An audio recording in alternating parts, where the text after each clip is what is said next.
So hello again to everybody on the call just joining us now. I am Reagan Kinney of TBK Creative, and welcome to Web Accessibility and the Law, the 10 most common web accessibility, the 10 most common web accessibility issues addressed, presented by TBK Creative. Now, TBK Creative builds websites that source a brand's greatness and further performs digital marketing programs and consulting services for companies across Canada. The event today is sponsored by AOTA Online, Ontario's web accessibility software. And your presenters today are Andrew Schiestel and Andre Lafort. Andrew Schiestel is the president at TBK Creative and AOTA Online. Andrew's a 5-time international award-winning digital marketer, an award-winning entrepreneur, a columnist with the London Free Press, and in 2013, Business London magazine named Andrew to their 20 under 40 list, which recognizes industry leaders under the age of 40 who give back to their community. Andrew speaks and consults across Ontario on web design, digital marketing, content marketing, and web accessibility. Joining Andrew today is Andre Lafort, the VP of Technology at TBK Creative and AOTA Online. Andrew Lafort graduated from Western University with his software engineering degree. He has over 15 years professional software development experience. And previous to joining TBK Creative, Andre worked as a senior developer at 3M for 7 years, where he worked on large projects such as the development of the company's current international B2B e-commerce site. So welcome, Andre and Andrew. We're ready to get started. Thank you, Reagan, for that very nice introduction. Welcome, everybody, to the call. I know there are some new names that we see here, which I'm excited to, I'm excited for you guys, and I'm excited that you're here to talk, to learn more about web accessibility and more about the AOTA regulation that pertains to web. And I also see some names that are familiar. We did a webinar like this back in April, so welcome back to the call if you did join that webinar in April. In terms of content, to give everybody a bit of a vision for where we're going on this call, Andre, if you're able to go to the table of contents slide. It should already be there. Oh, yeah. Sorry, everybody. I had the wrong screen up. I had my PowerPoint up, and I'm like, why is it not moving right now? It's because I wasn't actually pressing the button. All right. So compartmentalize into 4 sections. We're gonna do a bit of a duplicate piece for everybody around the current AODA regulation, which is the Integrated Accessibility Standard, the regulation that affects the web, because that's a really important piece, and I know many of you are here to understand that. So we're gonna go over some of the most commonly asked questions about that regulation on how it pertains to the web. Andre is going to really dive into some frequently asked questions, probably the most frequently asked questions that he and the team receives in regards to web accessibility and WCAG 2.0.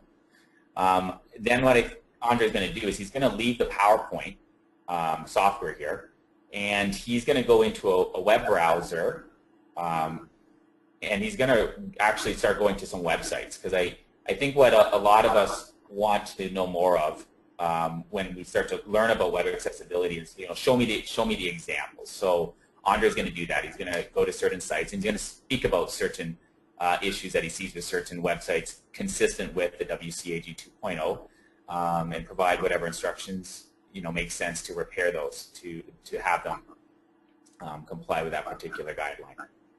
And they're going to be the more common ones that Andre sees. And then we're going to open it up. We have till 2:30 today, so we'll probably be through those first 3 sections by around 2-ish, give or take. So it's going to give us some time for a Q&A period. And I really do encourage that. Reagan said at the start you can certainly ask questions, and I really encourage that. Feel free at any point in time to type messages to us, questions that you have that pertains to this content. We may not be able to get to each question as it's coming in, but it can certainly create some fodder for the Q&A period at the end. So we'd love to hear your questions as we go along, and we want to make this valuable for you. So if there's a piece that sort of 70–80% there for you, but you're like, well, what about this one scenario? Please go ahead and ask it, and we'll do our best to answer that question for you. Okay. As Reagan pointed out, the event today is brought to you by AODA Online. So I want to take about 30 seconds, and I want to shine a spotlight on the software, as it is our sponsor here today. AODA Online is an enterprise-level software. It's used by developers across Ontario and content producers, and it is cloud-based, so it's online, and it really exists to assist groups who have websites, assist groups in having those websites meet the HTML WCAG 2.0 guidelines. So it crawls a site, points out errors for you consistent with the WCAG 2.0 guidelines, and provides repair instructions. So it removes a little bit of the human error, speeds up the process for everybody, and there's a lot of education that happens for your web teams as you're using a software like AODA Online.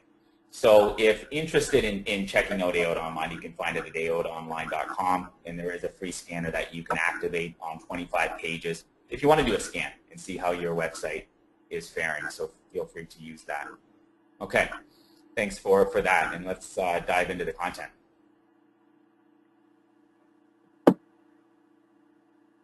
So back to the table of contents, we see the first section here would be understanding the Act.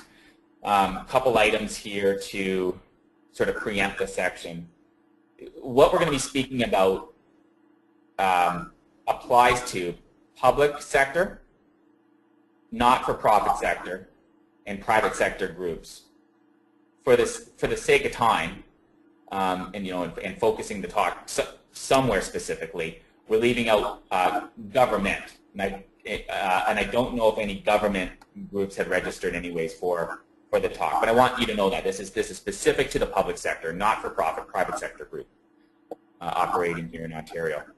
All these answers you're going to see have been verified with the Accessibility Directorate of Ontario. And as such, because we're not the Accessibility Directorate of Ontario, and because we're not a lawyer, I'm not a lawyer, it's to be taken as education and not legal advice. Okay.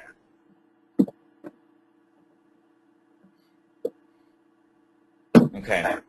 So we get this question a lot from groups. Am I obligated under the regulation, and when? And maybe I'm going to, let me just step back just briefly too on this when I speak about regulation. So just a broader understanding of how regulation and Act play together. So there's the Act itself, Accessibility for Ontarians with Disabilities Act, the AODA.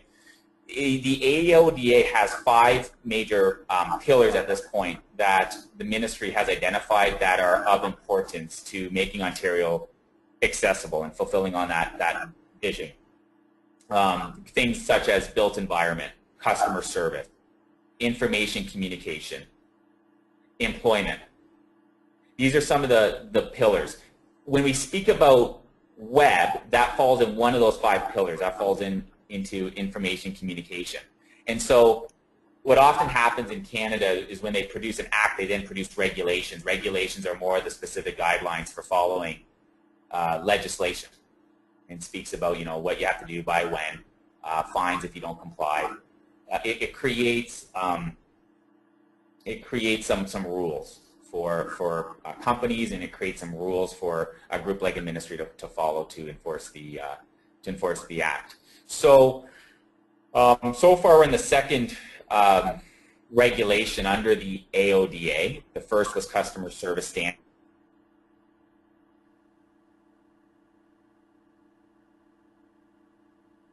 You're probably familiar with the customer service standard. We're now in the integrated accessibility standard, and a big part of the integrated accessibility standard pertains to building websites and maintaining websites that are more accessible for people with physical disabilities. And so you would go to section 14 to learn more about that. And so we get the question, okay, so am I obligated and when? And here's a good way to break this down, this section. if you, under this section, if you're a public sector operating in Ontario, or if you're a large organization operating in Ontario, you are what's considered an obligated organization. A large organization in the regulation is defined as over 50 employees. Okay, so that creates what is an obligated organization, and then we get to the next part, which would be, well, by when? You know, when do I have to have a website or websites that are more barrier-free? We had a deadline pass under that regulation, Jan 1, 2014, and what it basically said is, if you're an obligated organization, I'm paraphrasing based on the regulation in front of us here, this is copy and pasted. If you are an obligated organization, so public sector or large organization, if on Jan 1, 2014 or later, you build a new website, and the content on that site, it must conform to WCAG 2.0 Level A. Andre's going to get in pretty thoroughly about what WCAG 2.0 is, but in a nutshell, it is a third-party set of guidelines that was developed by a third-party group called W3C that provides instructions to developers on how to build websites and maintain web content that is more accessible for people with physical disabilities. So, Jan 1, 2014, if you're going to build a new website and if you're an obligated organization, you need to make sure that it meets WCAG 2.0 Level A. The next big guideline is Jan 1, 2021, and this still applies to obligated organizations, public sector, large organization, and it's all internet websites. That is under your control. It must meet WCAG 2.0 Level AA, whether it's new or not. So that's an important distinction there, whether it's new or not. You can see now it's all versus new in the previous subsection. And then the other piece that actually in our conversations we find gets overlooked a lot because it's a little bit further down in this section, in section 14, is that the section applies to web content published on a website after Jan 1, 2012. So it's not that there is no retroactiveness here. It's not that there isn't retroactiveness, because there actually is. It's that when your site has to meet WCAG 2.0, whether that's now if you're building a new site or as of Jan 1, 2021, then all web content on that site published after Jan 1, 2012 needs to meet that level of WCAG 2.0. Okay. Let's go to the second question. And this was actually answered in my previous answer. So large organization as defined by the regulation is 50 or more employees in Ontario. They're very specific about that. And we've had this question before. If my company is based outside of Ontario, but we have over 50 employees working in Ontario. So you can think here possibly retailers, restaurant chains, like hotel, like hospitality, tech companies. There's some California companies with offices in Kitchener-Waterloo area, Toronto obviously. Your company would be an obligated organization still if you have over 50 employees working in Ontario under the AODA. What's a new internet website? As defined by the regulation, a new internet website means either a website with a new domain name or a website with an existing domain name undergoing a significant refresh. So I think the first two pieces there are pretty explanatory. I think the significant refresh is the one that we all kind of, say, well, what does that mean? What constitutes a significant refresh? And I've asked the ADO about that, which is the next slide. So what is a significant refresh? And these bullet points are copied and pasted from one of their subpages. And so what they say is a new look and feel to the website, a change in how users navigate around it, a major update and change to the content of the website. I asked on the phone if there's anything that would then quantify, because this does make sense, but is there anything to quantify what is a significant refresh? And what I was told, and I'm paraphrasing, as a rule of thumb, 50%.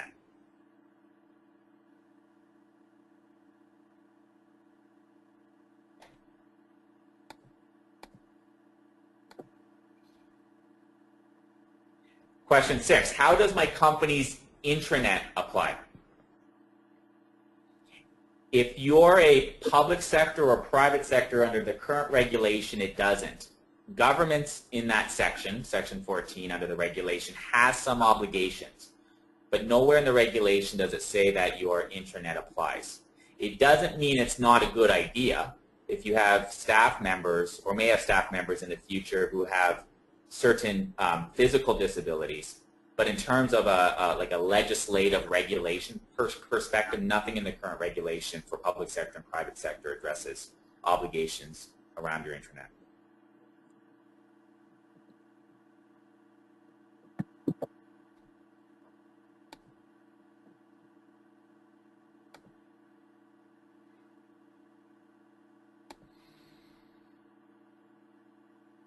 I think this is a great question. How does my company's customer portal apply? Example, online banking. If you're a college and university, I know there's some of those from people from that sector on the call today, such as a student portal. It's password protected. What does the regulation say? I had a conversation on the phone with the ADO about this specific question. According to the ADO, it doesn't, the regulation for public sector, private sector, it doesn't apply to customer portals. The reason is they consider that an extranet, not an internet website.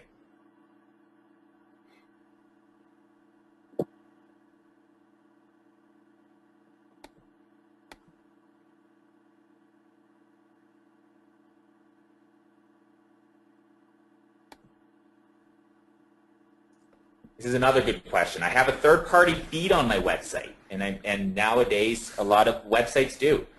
It's not WCAG 2.0 accessible. Like there's something about it that you just know it's missing one of the guidelines. So the question becomes, well, okay, I have this third-party feed. Am I contravening the act? In many cases, you're not. According to the same section 14, and let's break this down here the best that we can. This section applies to websites and web content. So it states this section applies to websites and web content, including web-based applications. So let's create an example. So let's say you have a Twitter feed on your website. That's your third-party feed. And so yes, it's a web-based application, so it would apply. Then the next part of this says that an organization controls directly. In that case, you wouldn't control your Twitter feed directly, like the actual, like the programmatic side of it. You might be able to provide content within it, but not the actual widget itself. So you don't really control it directly. You would have a contractual relationship to some degree with Twitter if you're using their widget. But it probably doesn't allow for the modification of that product, that web application. So that's an example where a third-party feed would not apply. But, oh, sorry, Andre.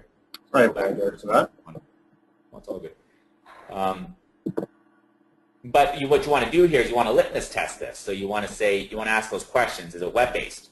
Do I control it? Do I have a contractual relationship with, let's say, the author or the copyright holder? And does that relationship, that contractual relationship, allow for the modification of the product? So it's a bit of a litmus test with 4 sections to it.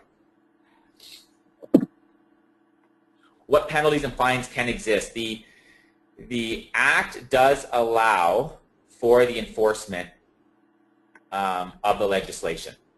And the director of the ADO has the authority to issue penalties for noncompliance.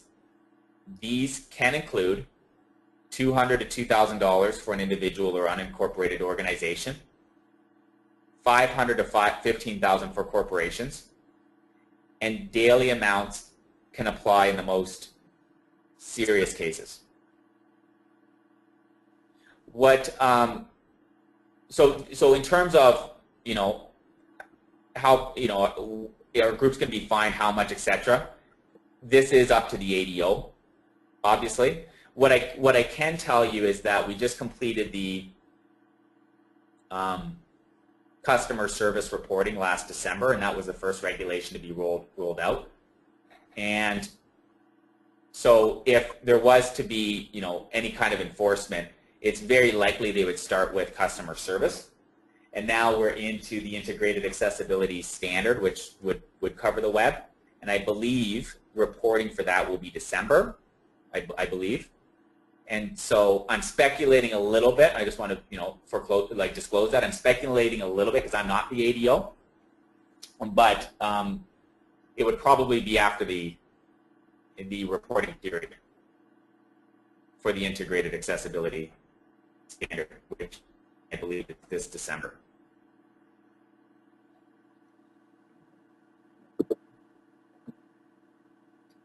All right, Andre, take it away. Thank you, Andrew. Andrew, again, thank you for covering those topics. Even as someone in this space, it's always great to be present to those topics once again. Yeah, you're welcome. So everyone, what I'm going to start with today is a list of questions that are asked very often of myself and my team. And we feel that it would be of benefit to the general public if we covered these off in a quick fashion, kind of help maybe answer some questions you have as well. So let's get started. Well, the first question we get often, and Andrew alluded to this earlier, is what exactly is the WCAG 2.0? I know that the Act and the regulations mention it and say that I must comply with it, but what exactly is it? So, in short, WCAG is an acronym, stands for the Web Content Accessibility Guidelines, and it's a set of guidelines and recommendations that provide guidance to developers, content producers, authors, editors, to make sure that their content is accessible and reduces the likelihood of barriers.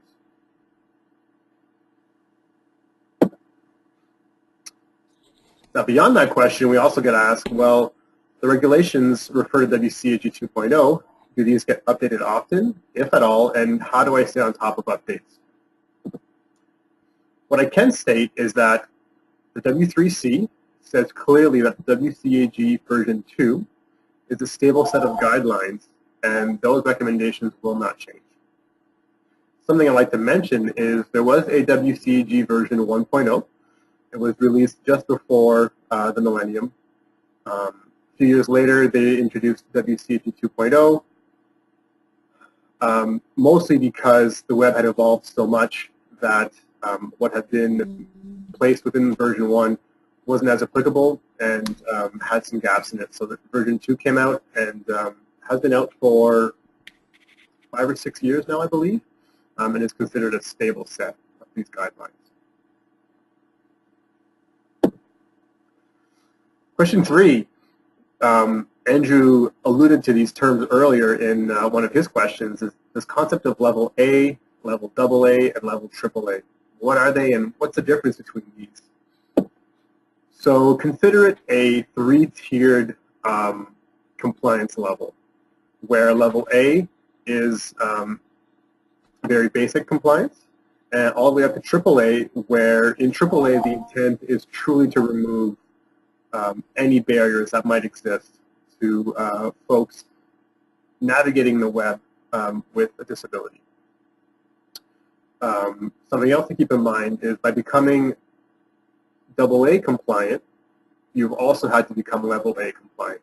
So as we progress over time towards that AA compliance in Jan 1st, 2021, the work you're doing today to be level A compliant is not lost. We're going to build upon that within AA.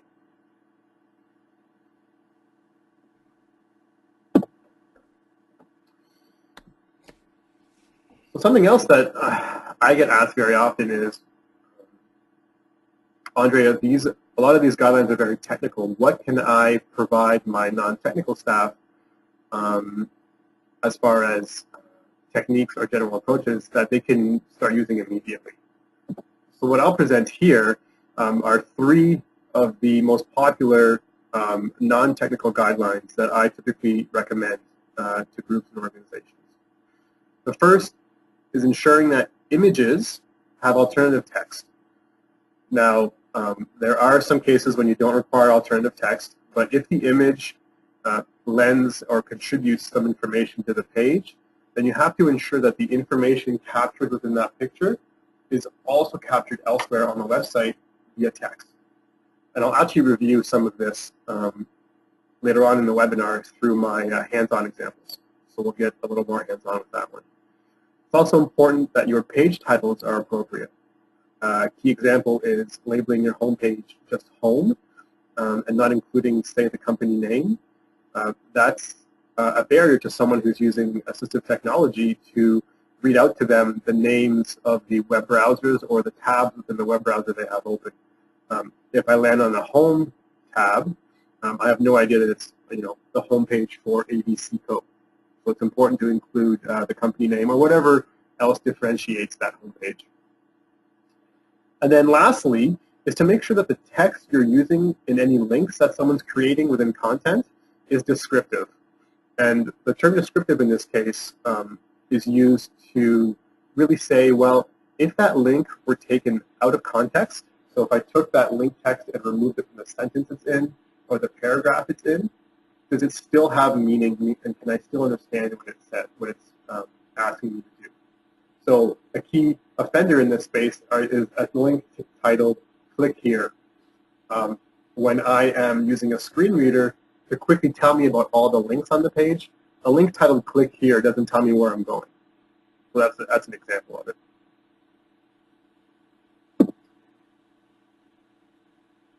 With the incredibly varied landscape of devices and browsers, anywhere from devices that were developed 5 years ago to new browsers that are launched tomorrow, I get asked, well, which browsers should we be designing for to make sure that our content is WCAG 2.0 compliant? What's important in this is to remember that we don't want to design for browsers. We want to design for web standards.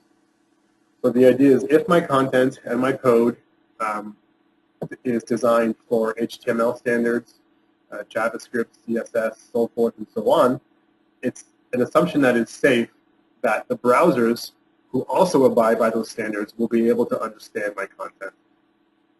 This becomes even more important when we're in the space of assistive technologies, software that enables extra features within these browsers. But something to keep in mind is if you were planning out your testing procedure, give priority to the most popular browsers on the most commonly used platforms and make your way down to more obscure browsers or older platforms as your resources and time permit. I've used this term a bit in answering some of these FAQ questions, the term assistive technology. What does it mean? In short, you'll see it referred to as AT within some WCAG documentation online.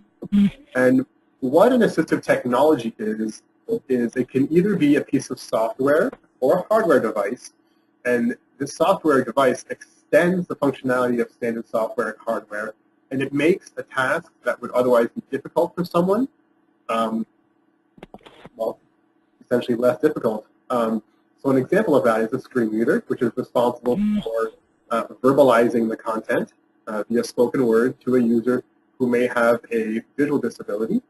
And then there's also the concept of a refreshable braille reader. So that's a hardware device that gets plugged into your computer and is responsible for allowing someone to type using braille keys and also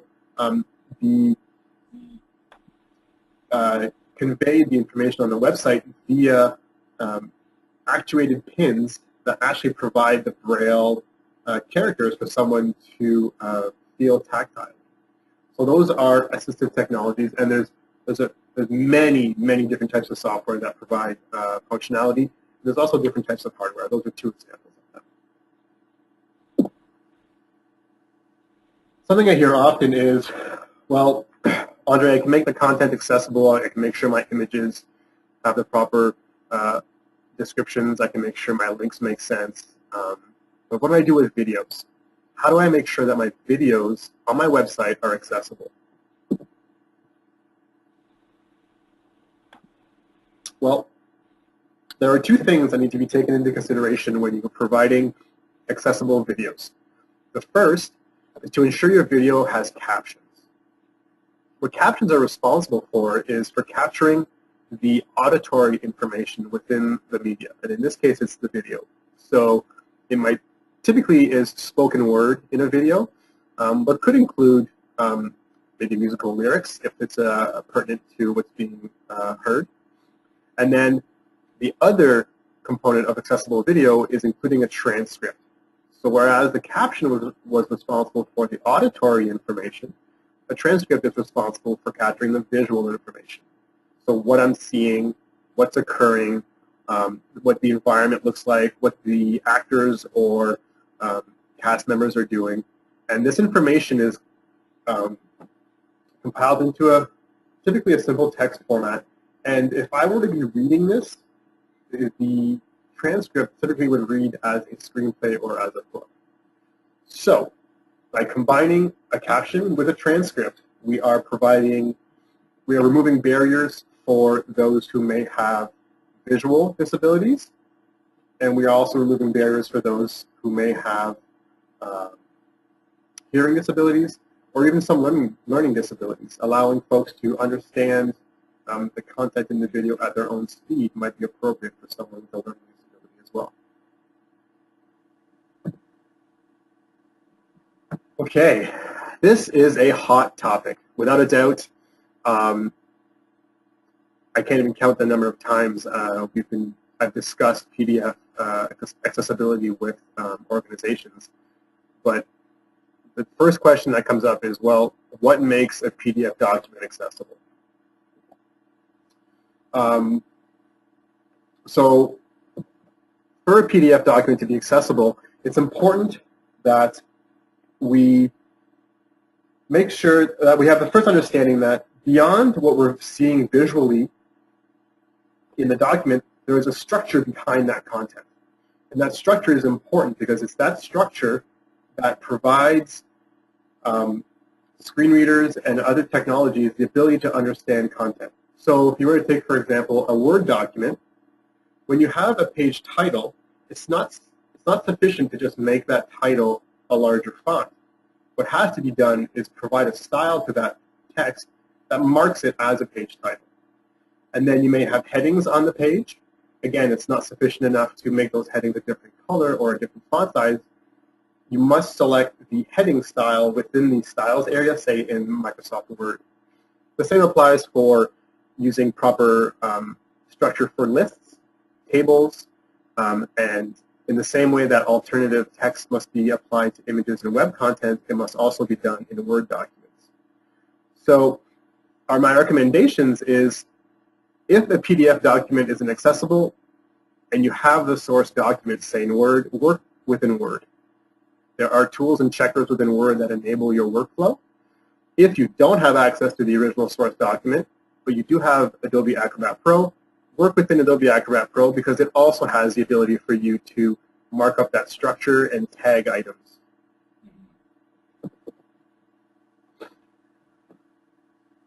Okay, that was a lot of information.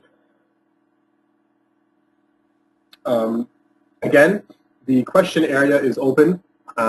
If while we ran through those 9 items, you happen to have any questions, I'd love to see those in the question box within the GoToWebinar control panel. And at the very end of this demo, we'll spend time answering those.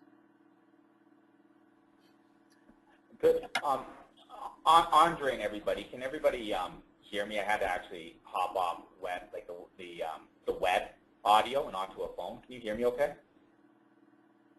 I can hear you quite well, Andrew. Okay, perfect. What I just wanted to do, Andre, if I may, before you dive into this, this section, I want to just preempt this a piece here with everybody. Andre is going to be speaking about specific websites that you're about to see.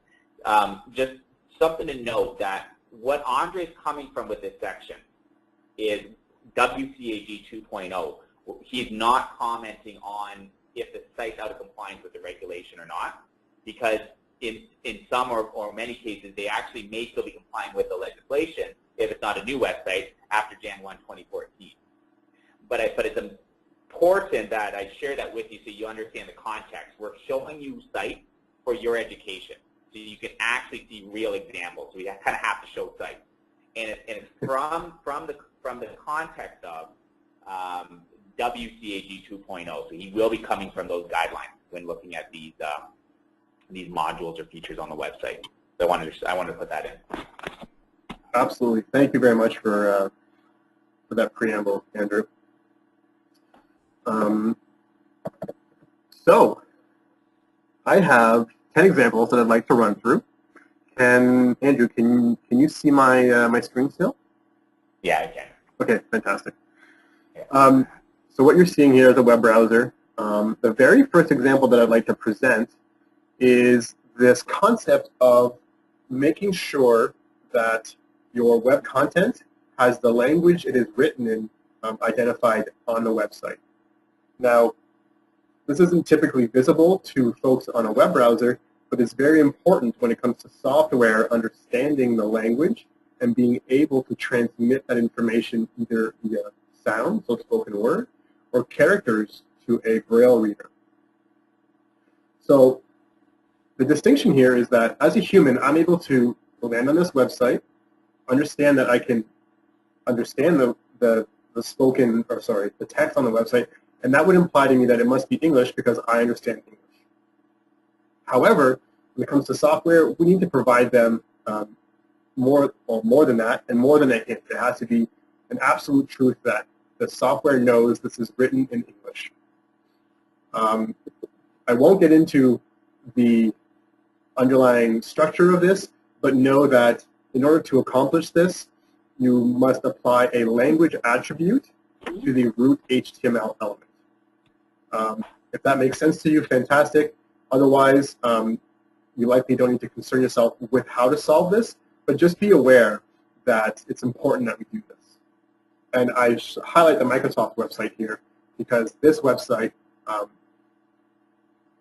does not actually have the language attribute on the HTML element, so a screen reader would have to guess at the language used for the content here. And maybe Andre, just for this one, I know for the sake of time we spoke about this, and Andre's not going to go through source code for every one, and it can get a little technical as well. But maybe just for this one, Andre, if you could maybe show source code, just to give an example of where the language attribute would regularly go on the site. Yeah, absolutely. I love any opportunity to play in the source code, to be honest. Yeah, we were doing rehearsals yesterday.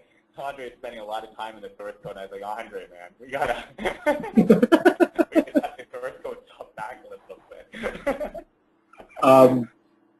bit. So as Andrew mentioned, this is the source code on the right hand here. This is the structure that's hidden behind what we're seeing. And this very first element at the very top is the root element, and it's considered the HTML element. And so if I was to add the language attribute, I would add an attribute, call it lang, and add en-ca. So now if I was a screen reader and I was reading this content, I'd be like, oh, I know that this is English, and it is regionalized to Canada. So what's really neat is this hint can actually be used to add accents or dialect to languages for these assistive technologies to make the understanding of the content even more appropriate for the listener. So that's kind of neat. And it also actually helps with translation tools. So if my barrier is that I want this content, but I only know French and there's no French site, if I knew it was English, I could use a translation tool to go from English to French. Okay, the next example the next common accessibility issue I'd like to talk about is images within the content that don't have alternate descriptions associated to it. So I talked about this briefly in one of my FAQ questions, and so we'll get a chance to go into more detail here. Certain images on websites lend some information to the content. And what that means is the quick litmus test is remove the image from the website, and if the same information isn't being presented, then I know that that image was contributing to the information. So in this example, I want to highlight this main news article image here. To me, it's pretty clear that there's some information within the image here that actually lends to the heading, hang time, then, now, and forever. What I'd like to know is, well, who is pictured on the left, what's happening in the center, and maybe what trophy they're holding on the right, if I'm looking to learn more about this. So what I would recommend doing is ensuring that that description is included on the image. And that goes a long way to providing more information to someone who is unable to actually visualize the image, someone who might be hearing it or feeling it through a braille or screen reader. Now this guideline is found under section 1.1 of the WCAG 2.0, and it's within guideline 1.1.1. And the previous one, if you'd like to keep some notes, the HTML language is found under section 3.1 of the WCAG version 2. Now moving forward, I'd like to cover what's known as links with no text. So earlier in the frequently asked questions, I mentioned that screen readers have this ability to list off all of the links to someone who's listening very quickly so that someone can learn or discover what's available, what content is linked to from this page without having to read through, all of the header, all of the navigation items, all of the content. So if you consider that I might just be getting that list of links spoken to me as URLs or as titles for the links, it's important that any link that is an image has some text so that when the screen reader is telling me, oh, this is the Tim Hortons Facebook page, it can tell me that this is the Tim Hortons Facebook page. So what I'd like to highlight here is in the navigation menu, it is clear that there is text for these links. So it's easy for me to understand if I was being told about these links. So these are wonderful, plain text, very useful to someone using a screen reader. However, when I come over to these social sharing icons, I will right-click on the Facebook icon here, and we'll get into a bit of source code very quickly here. You'll notice that on the image here, there's no alt attribute. And that alt attribute is used to tell me that this is the Facebook icon. So if I was navigating the website via a screen reader, and the screen reader was telling me about this link, the only thing it knows is the URL. So I would actually be hearing, letter by letter, http://facedook.com/tim. And that can be very time-consuming, frustrating, and not really user-friendly. So by placing either the alt attribute on the image or a title attribute that says Tim Hortons Facebook page, then I would just be spoken that text instead. So something to keep in mind when you have links that are just images, we must include some form of text along with those images. That guideline is found under section 2.4 of the WCAG 2.0. Now the next common accessibility issue that I've found is, I guess there's probably some background information that's required before we get into the nuts and bolts of this, is there are typically two ways for someone to navigate a website. And most folks would use a trackpad or a mouse. So that gives us quite a bit of freedom in being able to move the mouse cursor. But some folks who have mobility restrictions would rely on the tab key on their keyboard in order to navigate the website sequentially. Let me quickly show you what that looks like. If you look at the Tim Hortons cup logo here, you'll notice that there is actually a blue line surrounding that image. That is telling me what element on the page I have selected. And as I keep hitting tab, I'll shift over to the right. Now I have the USA region selected, then Français as a language selector. Nutrition, locations, contact us, search, the go button for the search. And then the very next tab brings me into the navigation menu. If I'm using Chrome and using my tab key to navigate, I don't have access to the sub-navigation items that were below About Us, which I do have access to with a mouse. So by mousing over, I get to see biographies, FAQs, and investor relations home. But by tabbing over these menu items, I don't actually get displays of sub-menu items. So I don't get the full experience, and that's a barrier to my ability to getting to, say, if I was looking to apply or invest, I wouldn't be able to get to that content. This falls under, actually, so how to rectify this is to make sure that when this type of interaction is being programmed by a developer, that we're not just paying attention to mouse-enabled actions, but also to keyboard actions. And this falls under section 2.1 of the WCAG 2.0. Now, the next one that I'd like to highlight is when elements on a website, and in this case I'll highlight links, are made discernible only via color. So for someone who has some level of color blindness, the color blue might look like some shade of gray or black. And if that shade of gray or black is close enough to the color of the standard text on a website, I would not know that that link is actually a link by looking at it. So what I'd like to bring to your attention here is this link beneath the sign-in form says can't access your account. It's a blue link. It's a blue text link. When I mouse over it, I think the blue gets a little bit darker, but it's actually quite negligible. But in this case, the cursor changes, so I know that when I'm over it, I can perform an action. However, if I was colorblind, that may be a shade of gray, and I wouldn't know that I should even put my cursor on top of it. So what's inviting me to do the action in this case? If I'm colorblind, there likely isn't anything. So to rectify this is to use some other indication that this is a link, and typically it would be providing an underline. So I'll simply just add this quickly here. So now what we have is a piece of text that's underlined, which is unlike the rest of the text, so it stands out for a reason and would draw attention to it, and I can know that, oh, this is a link to help me access my account.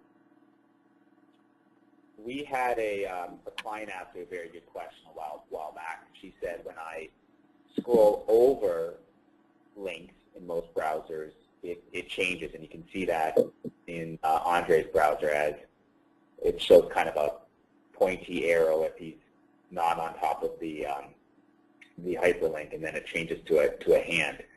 And that is correct. That does provide an indicator. But with this guideline, you have to do both. So when you're over that link, you definitely want to have the indicator. But what Andre just provided as an example there was when someone's not over the hyperlink, you still want to have some other indicator other than color that is a hyperlink for the user. Mm-hmm. And you could italicize your links or bold them if you'd like. Underline is the de facto choice. It's a bit of a web standard, so you know that it's more understandable by the general public. The next typical accessibility issue that I'd like to cover is videos who don't have captions or transcripts. So we're on the NHL website in this case. We're looking at a 1 minute long video of a goal that was scored in the recent NHL Stanley Cup playoffs. And throughout this minute, there are commentators describing the play-by-play. And there may also be environmental noise. There may be some visual information that I can see about where the puck is heading, who's touching it, if there was a rebound, that kind of information. So it's important that for this video to be accessible, that there's a caption that would mimic what the commentators are saying, and that a transcription that describes what I'm seeing. In this case, it's pretty obvious that we don't have a transcript on this page. We have a bunch of thumbnails for videos. Typically, to make sure if there are captions, you have to go into the settings panel of video players. And in this case, this settings panel doesn't actually provide any captions for us. So to be compliant in this case, I would add captions. and I would add a transcript as well.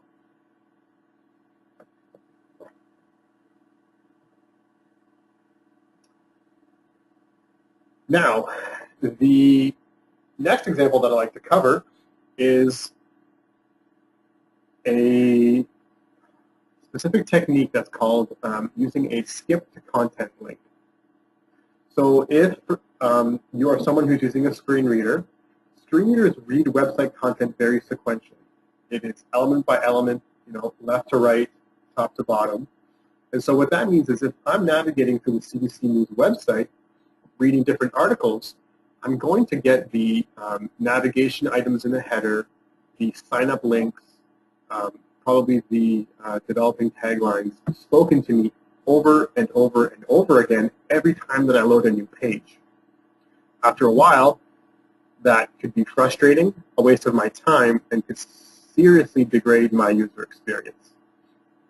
So what's important to remember is that there are some people who navigate websites sequentially via screen readers or via the tab on their keyboard, so we must make accommodations for them that allow them to skip directly to the content. Because the reality is for folks who are able to see, we can perform this action automatically with our eyes. We just simply look directly to the content, and we barely even realize that there is repeated content that we're overlooking. So in order to provide that to people, we simply add a skip to content link. Now the important thing here is the CBC website does have it. It would be rather challenging for me to show you someone who doesn't have it and what that looks like because they just wouldn't have it. So I wanted to show you an example of a website that did it properly. So CBC has this link. However, it's hidden from typical browsers like this Chrome browser or Internet Explorer or Safari. And the reason for that is because it's not really necessary for folks who are using a browser, but it's necessary for screen readers. So how I know it's there is I'll look at the source code. Now we'll just do a search for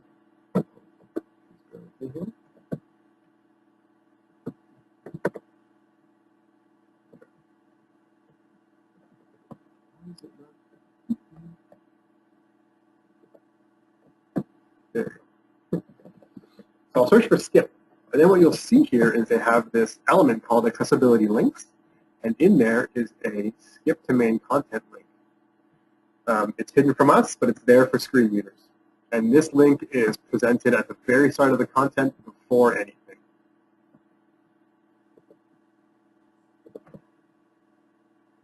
Okay, the next typical accessibility issue that we run into is with forms. And you have a form that does not tell me up front which fields are required. So the reason why this is important is myself, as someone who is able to use a web browser and fill in forms in a rather straightforward way, it's not always as simple for someone who has, say, a visual disability who's using a screen reader and has a screen reader telling them, well, the following form field is for your email, the next is for username, then your password, and then you need to actuate the submit button so you actually submit the form. And for some people, these commands are actually can be done via physical devices. If they have restricted motor access, they might be using a head pointer, which is a device that attaches to your head and allows you to tap the keyboard keys with essentially what looks like a long pencil. So if you combine the fact that folks have motor restrictions and vision restrictions, submitting forms can be very complicated. So it's important that up front we are very explicit in what's expected of someone when they're filling in the form. So in this case, you'll notice that we have 3 form fields, email, username, and password, but we're not told that any of them are required until I actually hit create my account, and then the form comes back and tells me that I need to enter values. So this is a usability and accessibility issue because at this point, I may have spent time filling in the form, missed one form field, and now I have to review the form again to see what I missed, and then resubmit the form. So the solution for this is beside each label, mention that it's required. You can have the text required, or you can put a special character. Typically, you'll see the asterisk character, and then make sure that before the form is a legend that describes that form fields marked with an asterisk are required, so that when a screen reader is reading out email asterisk, someone's like, oh, this is a required field, I must fill this in. Okay. Moving on to our final two examples. This one is, so in the very first example that, in the second example that I showed on the NDA website, I mentioned that we should make sure there's descriptive, that there's a descriptive text for images that don't have any descriptive text. I'd like to elaborate on that one. And so in this example, let's review this image here of the children playing in a pool area. And let's review the alternative text here. So what we have here is the title regent_aquatic_center.jpg. So in this case, there is an alternative description for the image, but it's really not descriptive. It provides me some content. However, a screen reader would not know how to read this because it's one long string and it's not a word. So it would likely read this to me character by character. So what I would propose is just modify the alternative text here to be truly descriptive. So it's one thing to have some text, but if that text is useless, then it doesn't provide any real benefit to someone who's requiring it. So in this case, it would just be Regent Aquatic Center. And you can even go beyond that. Literally say children playing in the pool at the Regent Aquatic Center. Regent Aquatic Center. This falls under guideline 1.1, same as the example on the NPA website. Why this is even more important is if we review the alternative text on this image of the trees, sometimes our links, our alt attributes have really obscure character references. So in this case, it says WEDA14022520. That would be spoken to someone if they asked the screen reader to tell them more about this image. So it's important that we don't have those obscure characters. Something else I'd like to mention here is certain content management systems fall back. If you don't include an alternative description, it will just populate the alternative description with the file name of the image. So if you happen to name your file name appropriately with spaces, then you can make it a little more accessible. But if your images are titled in these strange ways, then you're no further ahead. So again, that's under section 1.1 in the WCAG 2.0. And then there is the final example that I'd like to cover here. And this is when you have forms on your website with form fields, but there are no labels around that form field that describe to me what this form field is asking me to fill in. So in this case, the Toronto e-update registration form is assuming that I know that this field is for my email. But nowhere around this form input does it actually indicate to me that this is literally like, please put my email address in here. So my recommendation in this case is to add what's called a label element. And this label element will reside in that structural code behind the scenes, and it will link this form field to a label. So it will say, enter your email address. And by doing that, when a screen reader is narrating a form to me, it'll speak out to me that this form field is for my email address. You could argue that it's implied and assumed, but it's important that we assume as little as possible. I recommend not assuming at all, because you're going to have people with various visual abilities or cognitive abilities, or even recent motor accidents. So if they may have a broken wrist, they're using an assistive tool to help them navigate the website. It's important that we make sure that they can understand the same information as anybody else. This scenario falls under section 3.3 of the WCAG 2.0. Okay, and that concludes my top 10 most common accessibility issues review. At this point, I think if we head back to the PowerPoint, I'd like to invite every one of you on the call today to head to aodaonline.com. And if you're interested in finding out what accessibility issues your current website has, submit on the main page there, you'll find a form. Please do submit your website URL, and we'll automatically run a free report for you and send you the results.